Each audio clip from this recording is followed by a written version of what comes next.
Most recently, for the garden drawings I've been doing, I've started to work with quill pens to do the outlines. So working with goose quills and crow quills for the outlining, and then working with ink washes to make up the tones. The quill pens create a line of remarkable sensitivity and gives a line that's just very supple and tender by comparison to a line done with a steel pen. I have deep roots in Rhode Island and Providence in that my grandparents came here from Ireland at the beginning of the 20th century, and my father grew up in East Providence. Well, I've been doing art for as long as I can remember, and my mother's an artist, and she always worked with me. And then growing up in Washington, D.C. and being surrounded by those free museums was an incredible experience.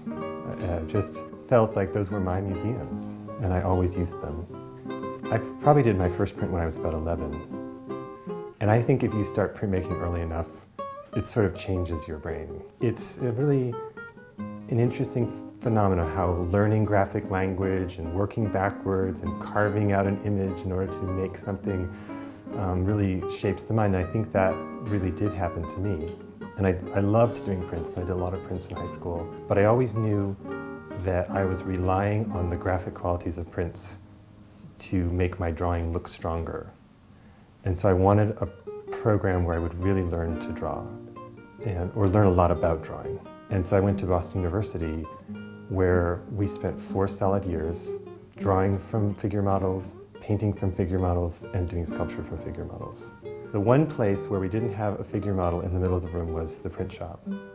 And that's where I could start to explore some of my own ideas about subject matter and think about myself as somebody who had grown up in suburbia and who really knew that world, and what would it be like to tell the stories about that world that I knew. And I had just a wonderful teacher there named Sidney Hurwitz. He saw that I liked to organize the marks that I made, and so he gave me a burin, which is the engraving tool. He gave me a copper plate. He showed me how to do it, and in some ways he gave me the greatest gift I could ever have had, because engraving is something that I immediately took to. At the same time, I continued with painting during those years, and also in graduate school at Yale. And I think painting really helped me to learn so much about how to put a picture together. The first engraving series I did was Suit Shopping, and I finished that in 2002. I worked on that for several years, and it had been started as the planning process for painting. But I worked on the plates for over 2 years, and I got so much out of that, just thinking about the language of the engraved line and developing the image entirely in engraving, that it brought me to a new place as an artist. The lines are a kind of abstraction in themselves. As you get close to it, it really breaks down just into the lines. The engraving part is incredibly fun and exciting to do. A plate can take 3 or 4 months. I do all my own printing. I love doing that. That's really part of the process for me. Each time I wipe the plate, I'm making the picture again. I never get bored with that. I really enjoy making that picture each time. That's why I do it. My mother moved to Providence in 1996, and she spent a year looking for a house. And so we went around, I would say, to 100 open houses and house visits with realtors. And I thought it was the most fascinating thing I'd ever done. I like this idea that we can look at spaces and kind of read them. All of the houses had been lived in by so many people. I thought that kind of the layers of history that are embodied in my style would relate to the kind of layers of history that were embodied in this subject. Well, I've been collecting British transfer printed earthenware for many years. When I was growing up, we had some of those plates, and I always loved the idea of eating dinner and looking at a picture. When I was in graduate school, I took History of Prints with Richard Field. He had a big set of transfer printed plates from the 19th century, and he said, well, these are prints. And that's when it really made sense to me that this was a kind of a print on clay. And it's something that's been in the back of my mind for years. Claire Leighton was a British wood engraver born in 1898 who emigrated to the US in 1939 and was commissioned in 1948 to do this set of plates for Wedgwood. She worked for 3 years, traveling around New England, studying these subjects for the various states and developing this project that came out in 1952. She's the only artist I can think of who was a major printmaker who worked on a ceramics project with such intensity. After I finished the open house series, I really wanted to do something that dealt with the outdoors.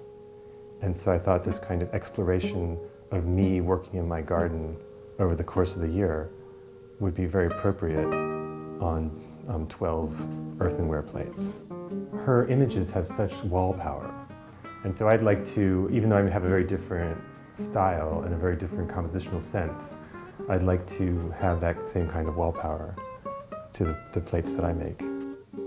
I'm in the design phase, so I'm in real time going through the whole year in my garden, recording the activities I'm doing in any particular month. As I find the right setting where the composition's all going to work out, I think about how I could fit into the composition, and then I incorporate the image of myself into the drawing that I've done outside. I'm actually going to build wax models for all the figures, so I can start to explore the figures more in space and really give them added depth in that way. Now there's still a lot of experimentation to do with the technical aspect of doing the transfers and the potters making the plates and working out all the firing. I've made these shapes out of folded paper and then made those shapes in Sintra, and they can be used by potters to make the molds for the plates.